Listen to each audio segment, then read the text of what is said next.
to the MobiChef Mukbang podcast. I'm your host, Chester Smith, and today I have yet another super special guest today. This woman is an industry titan and just killing the game, but I have this introduction that I gotta read to y'all. All right, so today we're joined by a powerhouse who played nearly every role in the entertainment industry and mastered them all. Lena Jenkins-Smith is an Emmy-nominated executive producer. Did I say that word right? Executive producer, entrepreneur, and multi-talented creator who has spent over 18 years carving out her lane in Hollywood and other places. From executive assistant to producer to tour manager for some of the comedy and entertainment's biggest names, Lena's journey is one of a hustle, heart, and undeniable excellence. She holds multiple degrees in business management, psychology, so she can get in your head, and liberal studies with the focus on production. And she's currently expanding her craft through film and TV essentials through a program at NYU. Her connection to the elite, production, branding, stage design, and marketing has earned her acclaims and awards. I apologize on that, Lena. Acclaims and awards and the respect of the industry. Whether she's designing stages, managing appearances, curating fine dining experiences, Lena brings intention, vision, and execution to everything she touches. A music connoisseur with a passion to inspire a new generation. Let's welcome the one, the only. If you're on Instagram at She's the Producer, Lena Jenkins-Smith. Lena, how's it going? Who's that intro for? Like what? Hey man, it's for you. It's amazing. Thank you. That was amazing. Indeed. Well, welcome to the show. I'm glad we were able to finally connect and get you on here, right? You know, we made it happen. And we made sure we got you some good food today. Oh, I'm so excited. But before we get into this, I have an icebreaker. So there's this little thing that's been going on that we have a question about. And, you know, it's been dividing the South. It divides a lot of different friendships. And, you know, it causes a lot of arguments in some households. All right. So this is that question. Are you ready for that? Before we get into anything else, you got to answer. Okay, before we get into it, do I have to be from the South to know the answer to this question? Because I'm from LA. Well, you might be unbiased. You might be a neutral, right? All right. So let's settle this. Maybe we settle this here. Okay. Do you like sugar or salt on your grits? Let's just say that I pray that these grits have sugar in them. What? You don't like sugar in your grits? Sugar in your grits with shrimp though? Yes. Like, well, I don't know. Okay. You cut the show now because there's no way I'm gonna let you eat some shrimp with sugar in it. I'm just gonna knock the plate out your hand. Like, no way. Oh my God. Sugar and grits though. Okay, but just plain grits, absolutely sugar. I get it. Is there a time where you'd actually have salt in your grits, or no? There's just I'm not a salt fan like that, and I like sweet things. So yeah, I would. Listen, you know, I've had the conversation plenty of times. I'm very biased, right? I love salt and pepper and a little butter in there, some buttery grits. You can't beat it. Occasionally, I may do some cheese, but cheese is wild to me. Like I don't get how people put cheese. It turns it a different color, man, and it gives if it's cheddar, it gives it or you put gouda in there or something like that. It gives it. You taste the cheese. Like it's pretty good. It's like sugar. It's not like sugar. No way. I think it is. I think it's close enough. Well, I mean, we looking at this food. I'm not about to keep you from it because we've been very, very, very, fortunate to be blessed with yet another creation from Chef Buddy Love. Oh, I was gonna ask who made this. Yeah. You already know. I need an answer. Yes. Buddy Love, what are you dicing up for us today? What's going on, everybody? This is Chef Buddy Love. I'm here with MobiChef, and today we're doing shrimp and grits today. We have a creamy, cheesy grit, and we also have a nice sauteed butter garlic shrimp today we're putting together. First thing we're going to do is clean our shrimp and then put them together. We're going to use salt, pepper, and garlic, and we're going to use a little bit of Cajun spice for the shrimp. And then we're going to do it and do our grit. Our grit is going to be a real simple, quick 5-minute grit. We're going to use chicken broth. We're going to use heavy whipping cream, salt, pepper, garlic, and some butter. And we're also going to use a little bit of white wine to do the grits. So let's get started. We're going to go ahead and dice up our garnish. We're using scallion and we're using parsley. And next thing we're going to start now is by getting the water together. and we're going to use 4 cups of water, and we're going to use 2 cups of grits, and we're going to constantly stir our grits so they won't lump up. And then we're going to add our seasoning to it. That's again that salt, pepper, and garlic. And then we're going to add in our heavy whipping cream to thicken the grits up. Shouldn't take more than about 10 minutes to do some grits. For us, the shrimp, after we clean and devein the shrimp and pat them down to get the excess water, again, we're going to use salt, pepper, garlic, and we use some Cajun seasoning. And we're going to sear them off in a hot cast iron skillet for about 3 minutes per side. And then we're going to get ready to plate them. And we're going to use some garlic butter to finish it off with the grits for the sauce. All right. All right, now we're going to go ahead and plate our shrimp and grits.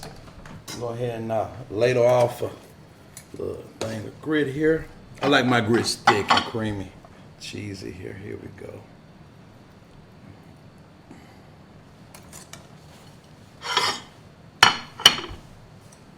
And now we're going to go ahead and add the shrimp.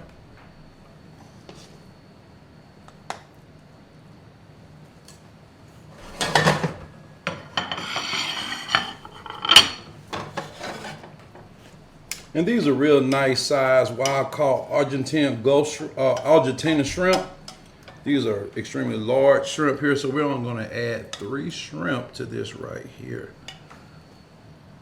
All right.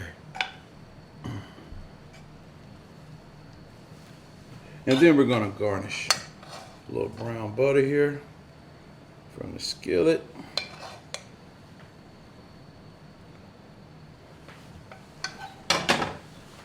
And then we're going to garnish and serve. A little fresh parsley. Green sprinkles. That's what they call them. Then we're going to use a little green scallion right here.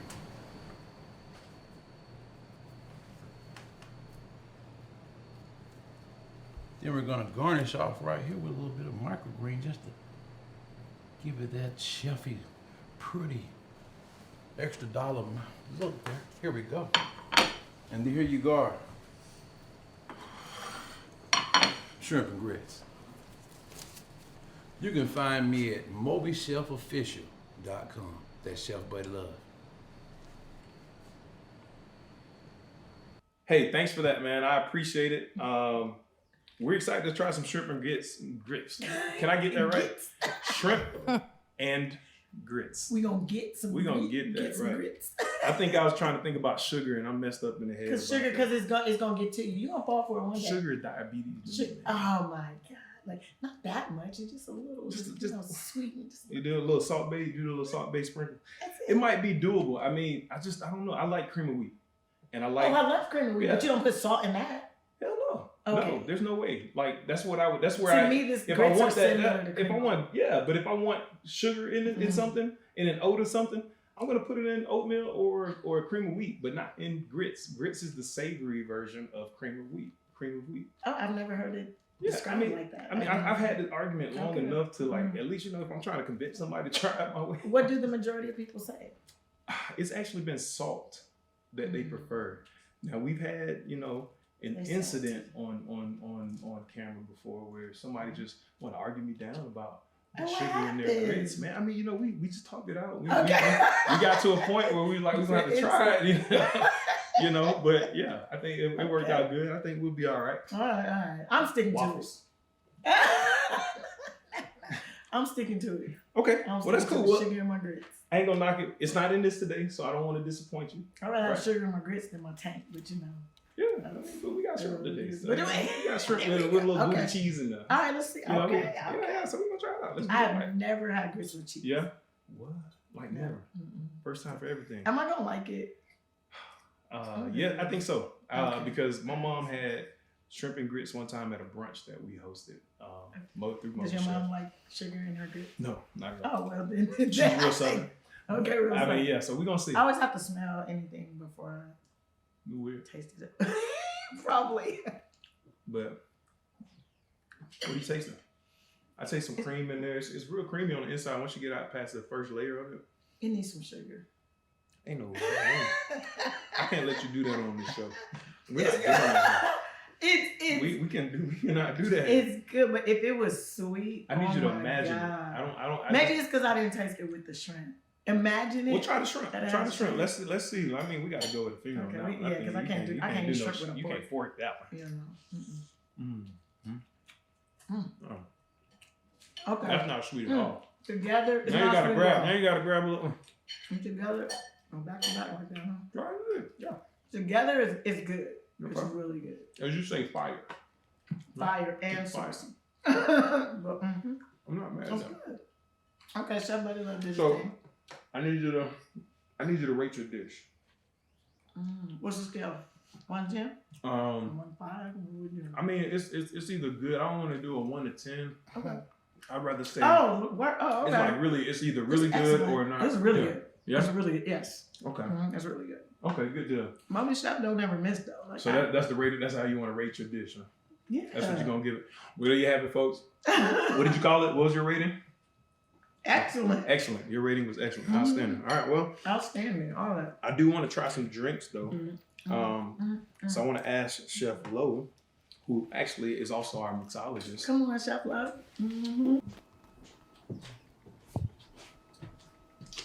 Hello. This is Chef Lo. So we're moving from food, farm to table, to bar to table. Like that. We're going to do some margaritas here. We have 2 different ones. So everybody's not a fan of spicy. I love spicy. Everybody knows that knows me. So I'm going to do a spicy marg, and then I'm going to do just a regular, classic, regular marg. So for my garnishes, for my jalapenos, I'm going to muddle them. So I already had sliced them pre-recording to the video, but we have our lovely lime wedges here. So for anybody who wants to know how to make a sexy lime wedge, you just use this zester. You could just go into it. Just make all of the different lines you want all over this way. Just have fun with it, whichever direction you want to go. And then once we got a good amount of zest coming out, we just slice it this way. Bam, then you knot the middle. Then you're gonna do 4 wedges from each side. So that's how we get our sexy lime garnishes for the side of the glasses, if anybody wants to know. So let's get started.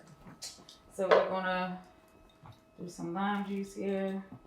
I just wanna squeeze.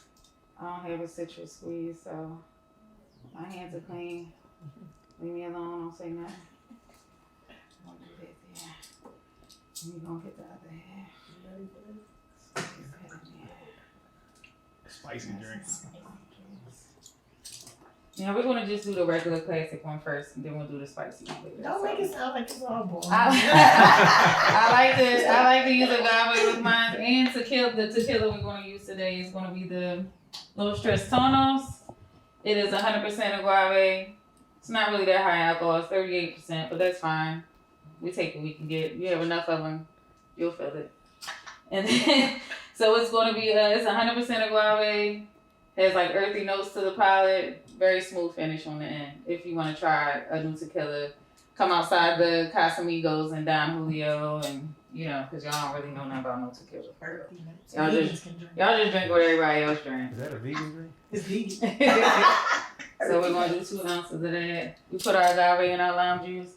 Then we're gonna take about, I'm gonna say, we don't have no triple sec, so this gonna be a strong one. So that's all we got. So then we're gonna fill this up with ice. So then we ice.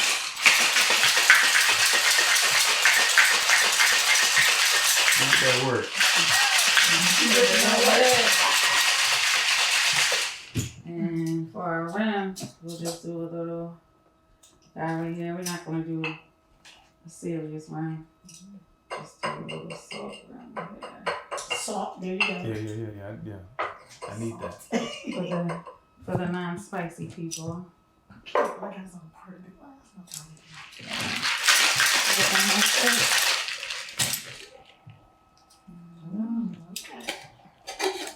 You gonna throw a little jalapeno in the drink? Jalapeno. Well, I'm gonna make another one spicy. I think I want to try it. Spicy.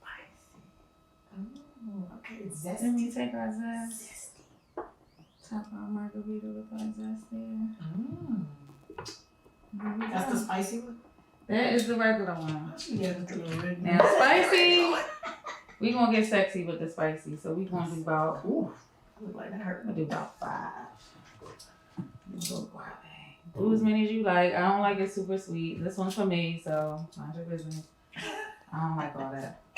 So then instead of salt this time, we're gonna do some tahini. Build your little round here. That looks like a lip's worth of It's definitely the shape of a lip. Well, for the spicy people, they don't mind. And that's you.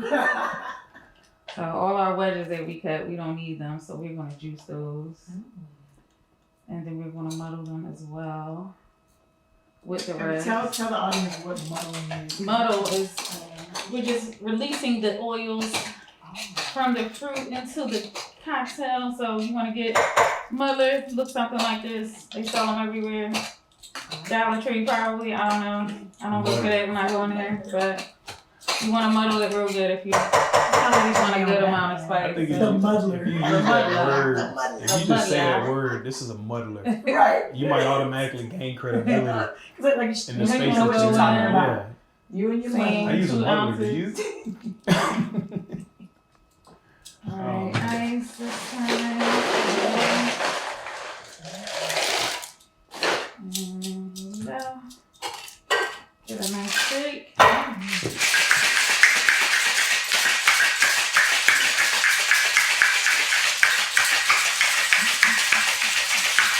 That was getting a little Rocket extra sounds, work. That's right.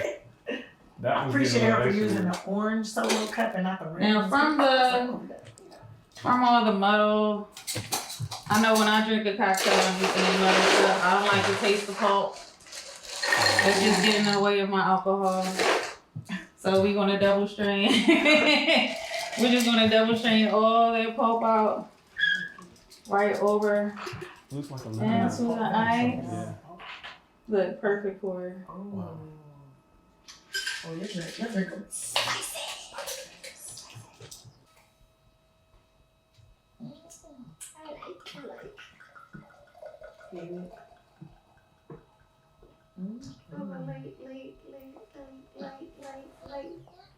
That's a lot of lights.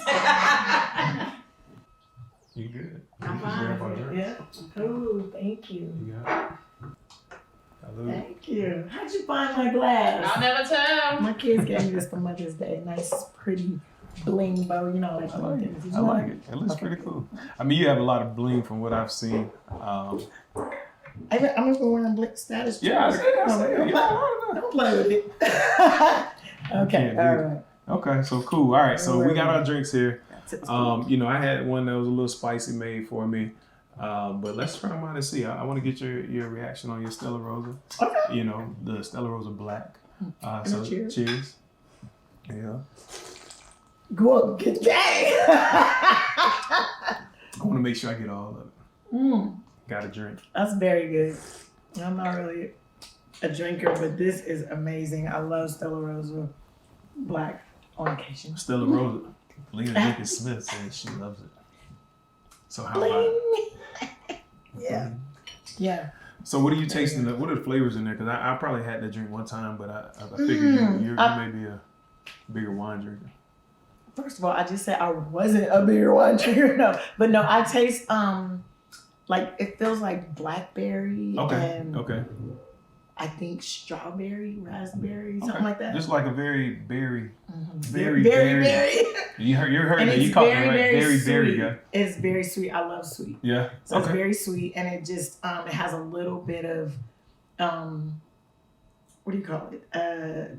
When it fizzes. Like fizzle? Yes. It has a little bit of fizzle. That, yes. You know, There you go. spritz. Little razzle razzle dazzle. dazzle. That's what when you ain't got a better word, razzle dazzle is always the Razzle-dazzle go-to. works. Yeah. All right, so I know this is Stella Rosa, but this is your spotlight, Okay. and I need you to name your drink.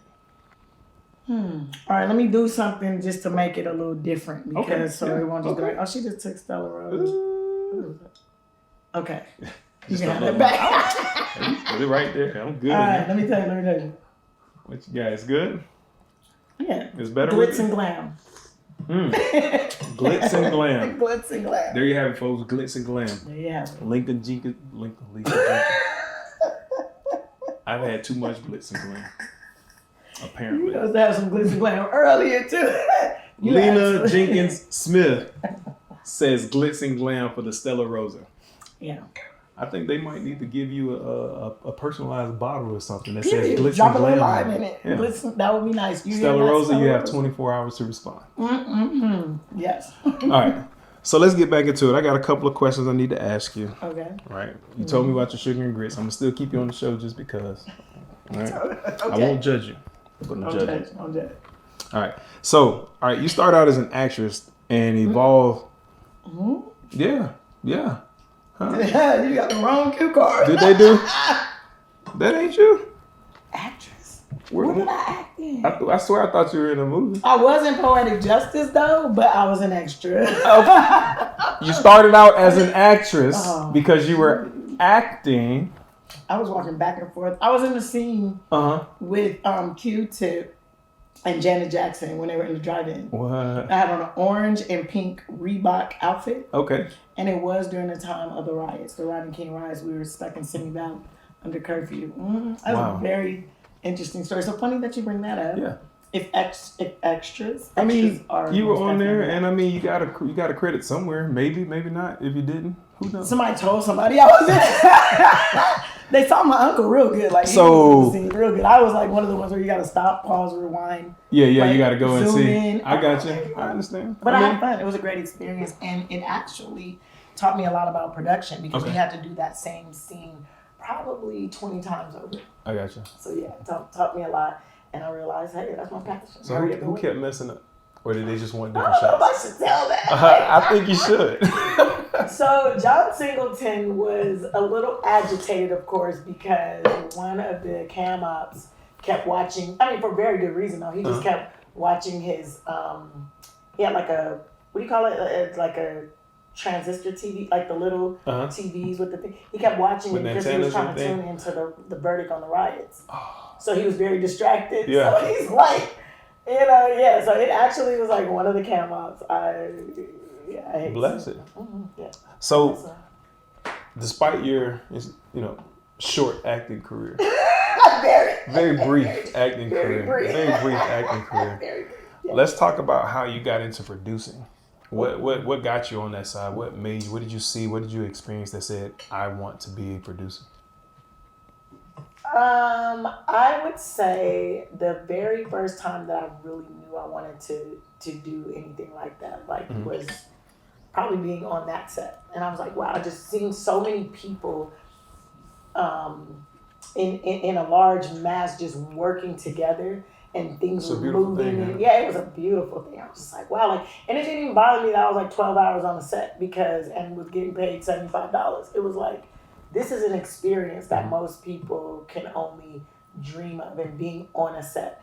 I think that was kind of my first peak interest, and that was, I was still in high school when the Rodney King riots came. So you thinking let's put that in perspective, right? $75 for a 12-hour work day, for a 12-hour work day, that's not too shabby. I wasn't getting $75 for going to school, and I was there almost 12 hours. Well, I'm teasing. I get that. But we're rolling. Okay, sorry. Okay. So sorry. But I think that was my first experience with just really wanting to be involved in production. Gotcha. And then my uncle, he was actually a videographer, the first videographer that I really knew. And he did a lot. He started doing things into film and television. He was more kind of on the music side because he did stuff with Motown, Berry Gordy, and stuff like that. But must be nice. It was a very nice experience. Like I grew up in the studio, so it gave me I always had a peak interest of looking at that finished product and wondering how it was made, whether it was music or whether it was film and television. I always wanted to know, how did they do that? That curiosity. I was very curious, and I never ever wanted to be in front of the camera. It's just not my thing. I did this for you. Right. Every once in a while, somebody. I think you did this for yourself because you wanted to name this drink. Well, you want to show off your glasses. That's not what I'm I don't know for, now. but okay. But yeah, it was just, you know, it was a cool experience. Okay. I that's really how I started. I cherish it, and then of course, you know, while after I was teaching, and then I met Katt Williams, and he put me as executive producer on all his specials. And yeah, he really showed me the business. So that in addition to having that piqued interest, I actually learned how to really do it. Okay. I feel like I was kind of thrown into the fire, you know, a little bit, but it taught me a lot about production, and then I loved it. I was like, this is what I want to do. I didn't really know I wanted to be a producer per se at first, but I knew I wanted to be, you know, above the line. I got you. That's not bad. So you mentioned a very powerful name, and I know at that time I'm not quite sure. Did I mention that? I mean, I think you did. I think you did. We call that name dropping. You dropped a big name. So how did you, of course you mentioned how you met him, but how did that relationship blossom? Well, like I actually met him at the Laugh Factory. I used to always get tickets. This is in LA? This is in LA. Okay. And I met him, and it was just I didn't know who he was. Unfortunately I had not seen Friday After Next yet, so I was just like, I did not know. You know, and everybody's like, oh my God, that's Money Mike from Friday After Next. Money Mike. Oh, Money Mike, okay. That was a character. But the beauty of it was, I feel like, because we call, like, you know, anytime there's like a comedy club or an arena that supports comedy is called sacred ground. So you learn something new every day again now. Sacred ground. Yeah, sacred I can talk ground. like I know something now. Yeah, we always say like, wow, we met on sacred ground because, you know, it wasn't him playing this character on a movie. Like, he's really, you know, he was doing stand up, and I just remember I was like I was known for like not giving courtesy laughs, right? I got kicked out the Laugh Factory. So there is a thing to that, like they tell you applaud. Yes, and so we were. I'm not gonna say the comedian's name because I don't want to put them on blast like that. You know. I mean, are we blasting now? I'm not gonna. You tried to blast me just now about what you said. You're not Shannon Sharp. Okay. You a different. This is a different lane. This is. I'll stay in my lane. I'm a chill. Look at this elegance. I'm a chill. I don't have my own drink yet. No. Yeah, you did. You just made that. I mean, you know. But yeah, he was. You know, he was not funny. And I was sitting in the front row, and because of the type of tickets that I got, because my uncle was friends with Jamie Masada, and you know, it was like, you know, I always just sat in the front, and I was known as the person that never drank. I always would order Shirley Temples and 2 taquitos. That's how you do it when you want them to think you're drinking. Let me get that Shirley Temple. There you go, because it kind of looks like, you know, extra cherries. But I literally sat there and I was not laughing. And they told me, they're like, you knew we were filming. Now you have to sit, you know, you're banned from sitting in the front row. So first I got banned from the front row. And then they told me to sit towards the back. You have to sell the fake. That's what that so is. Then I didn't laugh again. I was like, I'm in the back. Why are y'all bothering me? You know, like I already kicked me back out, but I was wearing bright pink. So they said you were noticeable. Yes. Right. So they're like, you're not laughing. You know, we want you to leave. And I'm like, they're like, you're not participating. And it was participating. That's what I'm like, oh, I'm participating. It's not funny. It's not and if funny. you make me laugh, applause all day. But you didn't. So now I'm sitting here, you looking at me, I'm looking at you. And, you know, it's not a huge space. So the intimacy is, you know, it's right there. But yeah, I didn't laugh. And after he's like, why you didn't, you know, laugh at my jokes? And so literally he wanted to know what I thought about his jokes. And I was just like, you know, the punchlines just aren't really there. And like some of it was very gimmicky, you know? So I actually helped them. Mind you, who am I to say, you just asked what makes me laugh. So I told you what makes me laugh. But it was kind of at that moment when I realized that I have a knack for comedy. I really appreciate it. And I don't think people should be out there playing around if they're not doing the job. Gotcha. You know, so it's like, but it was a breeding ground for, you know, a lot of great comedians. And so that night, you know, I met Katt, and he noticed. He's like, you weren't laughing. And I was just like, ah. But when he got on stage, he was on stage for 6 minutes because he was already who he was. Right. And he wasn't, you know, you had to pay a fee for that. So he gave him 6 minutes and it was funny. And so he said, you laughed. And I was like, it was hilarious. You know, you make me laugh. Yeah. you make me laugh and You yeah, completely. like I mean, well, it was really a thing. Like you didn't have to try. Like that, I wasn't gonna just laugh because of who you were because I didn't know who you were. Right. I laughed legitimately because you were funny. So I think that's kind of a different, I don't know. It's like it's a different vibe. Yeah. You feel me? But that's really how it started. So and the relationship blossomed because he was like, I need an assistant. Yeah. You look like you might know what you're doing. Let's see. I need what you to act got. like it. Act like. So you were an actress.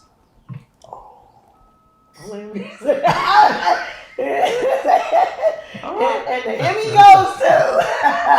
No, but no. I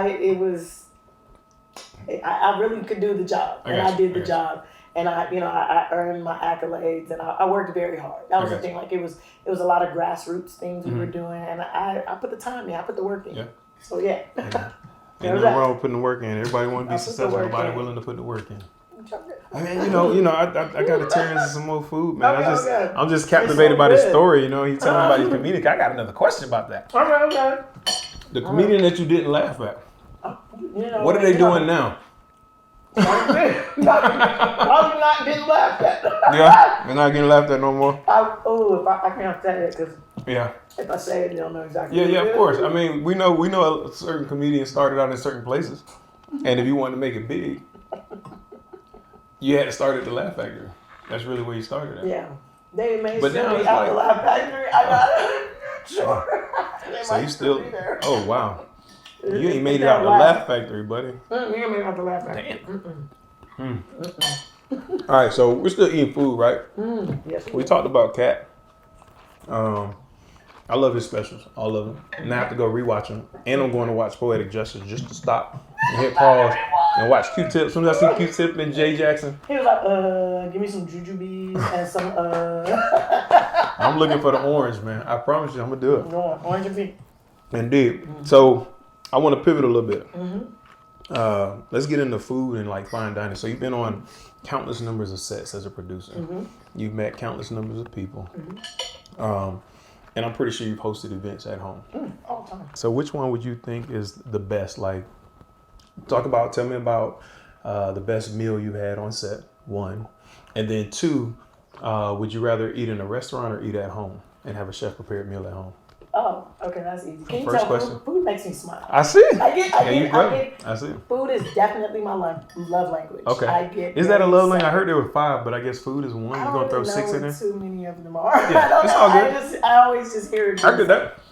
But yeah, okay. So your first question, on set, and I'm very, very biased. Let's just start there. Okay. So my daughter's a chef, so I am like very, very partial to her food. Now, my oldest son also, he dabbles. Prepares actually is, but he likes more like the Asian cuisine, and so I get 2 different experiences, and he's also vegan. So I get 2 different experiences from both of them, and I like to eat. And I feel like when I eat his food, I'm vegan. But then I cheat because my daughter, she's not vegan, so she makes different food. But I like. They both prepared food on set, and I think that those are like good experiences because number one, I know that food in particular is made with love and is made with love for me. Like everybody else gets to benefit from that, but I feel like it was personally made for me. Yes. Okay. They do meal prep and stuff like that for me too. So I would have to say those are some of the best meals on set. Now, I also was on a Disney set, and it was crazy because they feed the kids better than their food was amazing. I snuck and had one of the kids' plates. And I was like, you guys are eating. Did you sit at the kid table too? I'm their height, so I could have, and I don't think anyone would have noticed. Right. That was a good experience. So that now would I want somebody to prepare a meal for me or eat at a restaurant? I love the restaurant dining experiences, but I would much rather have a chef prepared meal at home because sometimes I don't like to get dressed. I understand that. And I just want to be at home. Yeah. And I'm like, if I'm at home and I can get that dining experience at home, I prefer that. I get that. Yeah, I've had both, and if I wanted to be social and I'm going out with more than, if I'm, an intimate type dinner and I didn't have any expectations at the end of that dinner, yeah, I might go out to eat. But I've had that chef experience at home, and it's like, hey man, I don't even have to. I just got to worry about doing the dishes afterwards. Like they mostly clean up, and some chefs sometimes if they like you and you treat them good, maybe tip a little bit. There you go. They probably clean your kitchen. I like that. I'm just saying, it's a tip. It's a tip. I'll try that. Yeah. Yeah. And but yeah, I love it. That's part of even with MobiChef, having the chefs come to your home and they prep there. Even like with the drinks and you have your bartender, like you are getting a MobiChef experience right now. How does that feel? I love it. I mean, I've had MobiChef experience before, so this is nothing new to me. I'm kind of used to it. Ain't nothing new to you. But no, I that's the reason why I always call you back, because it's definitely a great experience. You know the food's gonna be good. Yeah. You know it's gonna be hot. It's gonna be prepared. Right. It's gonna be, the vegetables are washed properly. Like the proper steps are taken. The love and all that stuff that's put in. I feel it. Yeah. And there's certain chefs I'm partial to, but I'm down to try them all. If you want to keep sending them to my house and let them cook, I will try it. Well, for sure. I definitely want to keep this thing rolling with that. Okay. So we talked about some good food. Am I supposed to eat the garnishments? I mean everything. It's okay. It's flower power. Sure. You know what I'm saying? It's from the earth. It's from the earth, man. So is dirt. And weed too. I don't dabble. I don't either. But yeah, okay. Yeah. So why not? Does it taste bad? I think it adds a little flavor to it or something. It does. A little flavor. So, all right, cool. So tell me about your comfort food. What's your favorite go-to comfort food? Ooh, dang. Favorite go-to comfort. I would say tacos. Like from Taco Bell or like from a real authentic? I can't even really do Taco Bell anymore. Yeah, like, I can't touch that. No, either homemade tacos. Okay. Or authentic Mexican tacos. Would you think Tin Lizzy's? I like Tin Lizzy's. Yeah. They're not as rewind. I don't prefer them as much as I used to, if I would be politically correct. But no, I'm like La Mixteca, I like, there's another one, Alberto's, they have good tacos. There's a place called Lucy's in LA, love their tacos. Who else? Somebody else has some really, really good tacos. That's actually Beto's tacos, they're absolutely amazing. Yeah. So we got our staple places, but yeah. I got that. I have to check some of those out. We definitely do. And they're not expensive either. So you can get good, because Mexican food is not expensive. So why would I pay a lot for tacos? I don't know, with these new tariffs, it might be supposedly they're getting rolled back, right? Yeah. They've been rolled back from 142% or something like that to 10%. I don't know the numbers. I try to stay away from it. I mean, you gotta know if you're ordering from overseas. Yeah, you definitely gotta know. Know your tariffs. Know your tariffs. Know your tariffs. It might change from week to week, but know that. So, all right. Switching up, I want to talk about your journey again. Okay. And I want to ask you, at what point did you experience your hardest trial when you're on your path to becoming a producer and then an executive producer? And at what point did you ever want to give up? Yesterday. I'm just teasing. I would say, so right after, I would say it was just like right when I was becoming independent. Mm-hmm. It was just a time I just was like, I can't do this. Mm. Like Lil Webby independent? That one, or just like independent, like starting out on independent as a producer on my own, not do, because at a point, like I had done all of the things for Katt. Like we did all the specials, we did everything.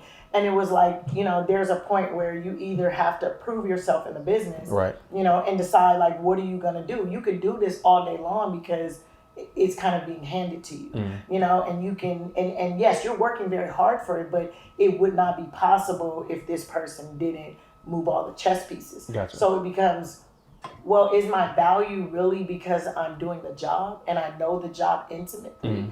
Or is it because this person is helping me, navigate this process? Right. So I got to a point where I was like, I got to see if I can do this on my own. Like, I really, really want to see if I can do it. And I had a lot of bumps and bruises. Yeah. It was like, I got scammed. It was just all kind of craziness. Oh, Lord. But yes, it was a lot.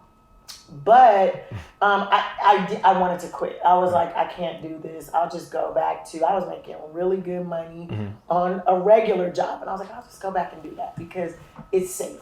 And I know I can do that. I can feed my kids. Everybody wants that fallback like that. Yeah. But it became where it was chasing me. And it was like every time I try to leave, something would happen that's like, I felt like I was getting pranked almost. And it was like, I am trying to quit. And they're like, you will not quit. And all these right people just kept getting sent into my life. And I realized this was a blessing and not a curse, So it's like, I got to just figure out how to navigate it better. And the answer to that for me was like team. Gotcha. Don't try to do it by yourself. Okay. Go get the right team and make sure that you're together everyone achieves more. Team. There you go. Good help is I hard only to have find. much more to eat. Is there desserts? I'm coming back because I can touch this plate up. You still got shrimp left. I don't know how. Man, look, you can actually have one of my shrimp if you want to tear it up. You want to tear my plate? Hey, listen, I like it's savory. I like these grits. The grit, I still want the sugar, but I'm good. Yeah. Ooh. I just don't get it. So, what's one thing about the business side of this thing that you wish more creatives knew? The business side. Literally, because like they say, show business, it's only 10% show, right? 90% business. And I wish I am just now, I wish I started appreciating the business side sooner. Because I feel like it took me, I'm only 20, but if you ever dare keep a straight face, you're 25. Does that work? Okay, there you go. I'll take it. All right, but at this age, I'm just now learning a lot of things that I thought I should have already knew, but I wasn't. I was looking at it from the wrong perspective. Gotcha. So I think, now it's like I wish they would know like how to better protect themselves, especially legally. People like to throw lawyer around and I say, I'm going to talk to my lawyer and I'm going to do this and my lawyer. That's a big fear tactic, though. Right. And it's like, yes, you might need a lawyer at the end of the day, but do you understand it? Like you're then again depending on someone else to explain to you the business and how the business works. And instead of learning, I get that. Yeah, instead of learning it, and because you're gonna always experience those moments where it's something you should have, you should knew already, right? Wholeheartedly. So that's just kind of what I wish as creatives. People are really off being busy into let's make everything beautiful space. That was me. Like make everything pretty and it looks good and all is well in the world. The glitz and the glam. The glitz and the glam. But you do have to have that business side. And if not, you better find you a good person, partner, teammate, somebody that's not going to burn you. Because once they know you don't know, they have the opportunity to burn you. Advantage. Person that knows. There you go. So, got a spicy question for you. Spicy. I like spicy. I still want to know. Okay. This is the only thing you'll get spicy from me. Okay. But you about to give a spicy response. I still want to know who this comedian is. Good night. Good. But that ain't. We ain't gonna do that. We ain't gonna do that. That's views right there. All right. That's views. Yeah. Look. So, all right. Looking straight ahead, I need you to know, and I want to know. And if they do some research, they'll figure out who it is. But I ain't gonna. But you ain't gonna do it. Yeah. All right. We'll put together a timeline. We'll figure it out. I have my people contact your people. Okay. People talk to me. All right. So here's the heat. What's one thing people fake in this industry that you see right through every time?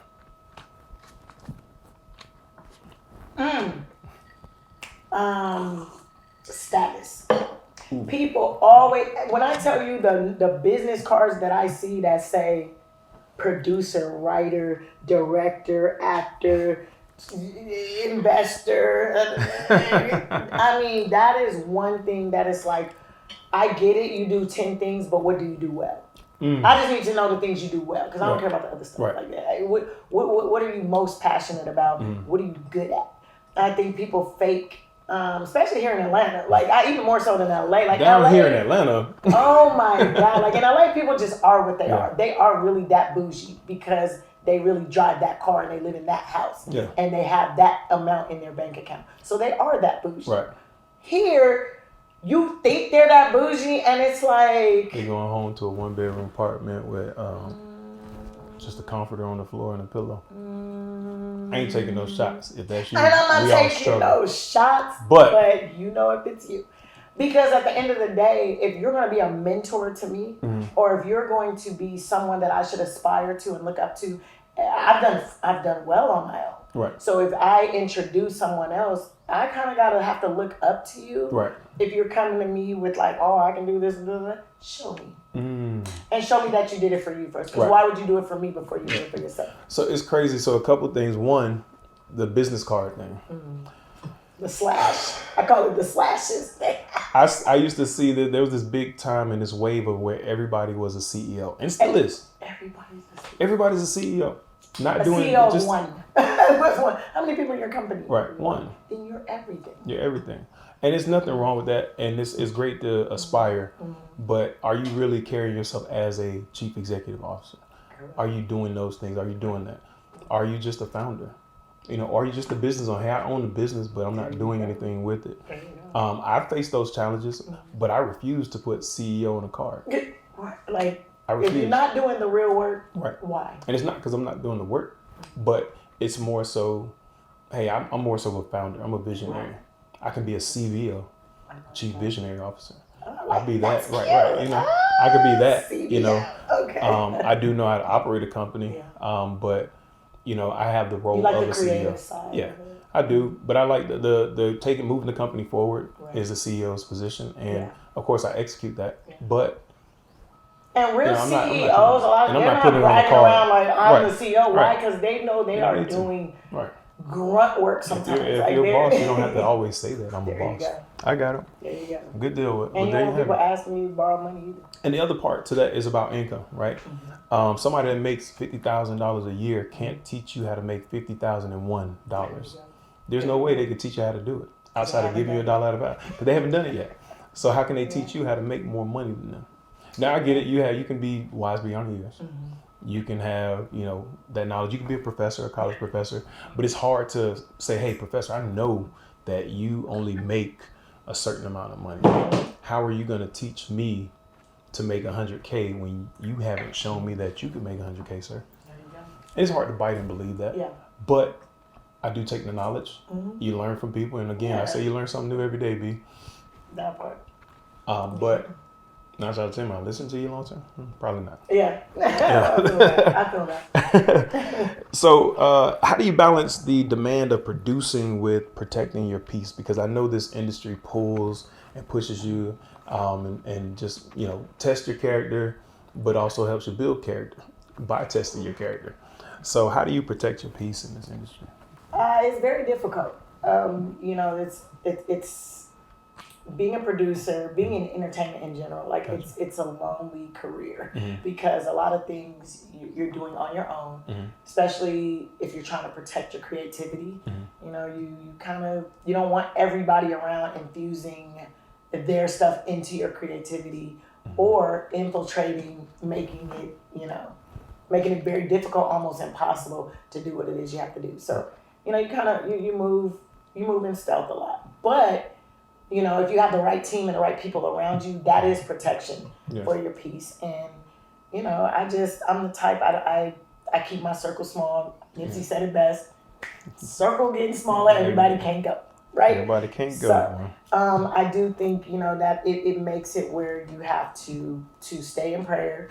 You have to, you know, you have to be very calculated with every step. Gotcha. And that protects your peace, I think. But it wasn't easy. Like, it's a lot of times where I felt my peace wasn't protected. I felt like other people weren't protecting my peace. And I felt like I was allowing my peace to be disrupted. So is that something that, like, I know a lot of people like going outward with something that you just said, it just kind of struck me and hit me, was like, do you look for others to protect your peace? Or are you thinking the people that you have assigned to protect your peace aren't protecting your peace? You get what I'm saying? I feel as a female, yes, I do look for other people to protect my peace sometimes in certain situations. I'm also a strong female, so I think I am. It makes it where I'm like, if nobody's gonna do it, I'm gonna do it for myself. Gotcha. And I've kind of always been like that because I don't want to just be out there willy nilly. So I've kind of learned to kind of harden myself in certain situations. Gotcha. Okay. What role has food played in your life? Not just as nourishment, but as a connector. Okay, so food has definitely been a comfort spot in my life. Like I love food. I'm surprised I'm not 800 pounds. Like I love food. But it's also, like you said, a connector because I like to personally, like even if I'm by myself, just go to a random restaurant and connect with people or see people and be around people. That is something that is fun and exciting for me. Like, let's try something new. Go and do that. It has been when I've traveled internationally or domestically, just different places. So funny story. Okay. I would never do this now. Ever. But when I was on tour, I went to a McDonald's in every single country, including internationally, just to connect and see if all the McDonald's tasted the same, if they were consistent. And I literally went. I've been to McDonald's in every state. I was shocked because I'm not Iowa, and I would say Alabama. And Mexico, their McDonald's is so different than any that I've ever tasted. How so? Like in a good way, or is it like? Not for me. Not for me. I mean, Mexico already has a name for the water. And Mexico was so different. Like the stuff on the menu was just completely different. Like and in Paris, it's different too. Right. I could not really explain the taste of what I was eating in Mexico. I'm like, this is supposed to be McDonald's. I'm supposed to relate to this, but I couldn't. I couldn't relate to it, and it was different. Things are different. You know, the menus are different. The people are different. Right.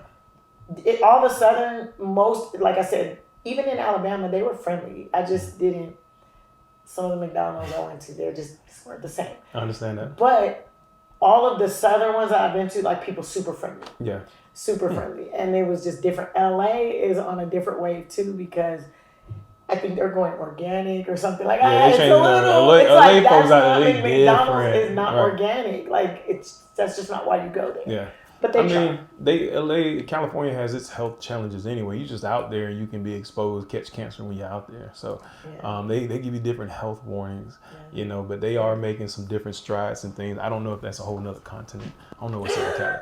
Anyway. Not my hometown. So I've had the privilege of visiting Japan. Okay, and nice. I toured in Tokyo. And while in Tokyo, I mean, when I say toured, I toured one night, one street. But this was an amazing street. This was an amazing street. Okay. Right. But on the street was a McDonald's, 2-story McDonald's. And I mean, I went in there, ordered a Big Mac. I'm like, let me just try something simple, you know, because I don't know what's in the meat. I don't know what's going on. Right. But when I tell you everything was cooked to order, they didn't have nothing like just ready to no. They made it for you. They give you a number tent, and you go down to you go sit down at your seat. They bring you your food, almost restaurant style, fresh hot fries, and the burgers that you see on the billboards that they take pictures of. That's what they look like. They'd be fake burgers. I opened it up and I took a picture of it, and this one we had the click camera.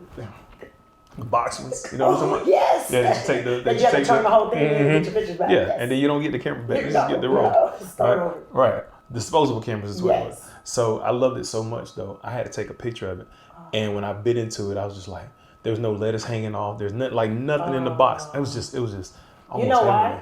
Because overseas they actually care about your health. They do. They care about it. Even in fast food, food that comes quickly, they care about what you're putting into your body. I think it's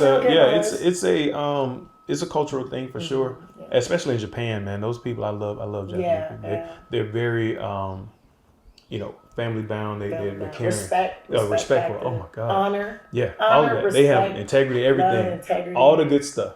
All the good stuff. Except the guy that spit on our feet when I was over there. Okay, what? Yeah. Why? Hey, it's some What like happened? the older generation, being in the military. We Yeah, were over there and okay, they could tell, Americans, yeah. some people don't like us over No, there. they don't. And it was an old guy spit at our feet. But we went to the castle, and I tell the story a lot because it was the best experience I had. Yeah. And this was in Okinawa, and we go to a castle, but the kids are apologizing to us and thanking us for sparing their ancestors' lives. Wow. Because had we not done that after we bombed the crap out of them after Pearl Harbor incident or attack, after we did that, they said they wouldn't be here if we hadn't spared their lives. I mean, it was so deep. I mean, you're talking about generations ago, right? So it was good stuff. But so last couple questions for you. Okay. How much food you got? Nothing. You got a good shrimp. Like, Man, eat that shrimp. Okay. Eat that shrimp. I got 4 questions I need to ask. Maybe 3. Okay. All right. Rapid fire. Hot or cold? Hot. North or south? So. Water or wine? Water. I need to. Last question. Do you love your kids? Absolutely. On my heart. That's all I got. I just want to mess with you. Easy question. Now your turn. I'm going to interview you. Ooh. I'm teasing. Oh. I was like, let me get mine. I was waiting. So, tell these wonderful people, our viewers and listeners, where they can find you at. Okay. You can follow me on Instagram and all social media platforms at She's the Producer. You can check out our website at goldstrandmedia.com. Outstanding. So what can the people look forward to coming from you out of your camp in the Gold Strand Media camp? What's up next? A lot.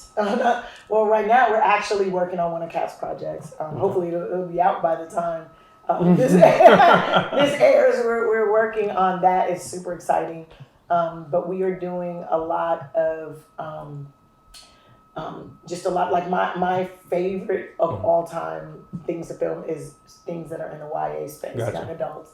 So I'm working on some teen series and things like that. That's cool. And we're doing some faith-based series. I may have seen something about that. I may have seen I ain't saying nothing. And our stuff, our cast, oh my God, it's so amazing. I love it. We got some heavy hitters. Well, I'm looking forward to it. I'm sure the viewers and listeners are going to be looking forward to it.